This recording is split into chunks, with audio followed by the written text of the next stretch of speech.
శివుడి ఆజ్ఞ లేకుండా చీమైనా కుట్టదు అని ఎందుకు అంటారో మీకు తెలుసా?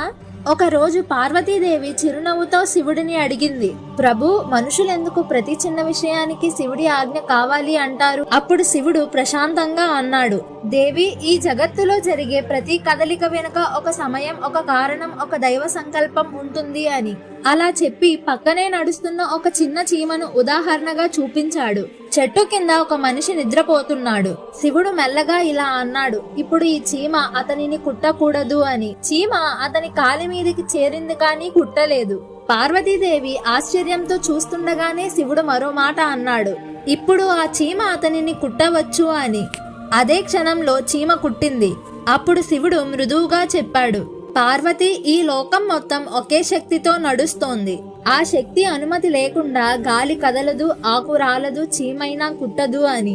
అందుకే భక్తులు నమ్మకంగా అంటారు,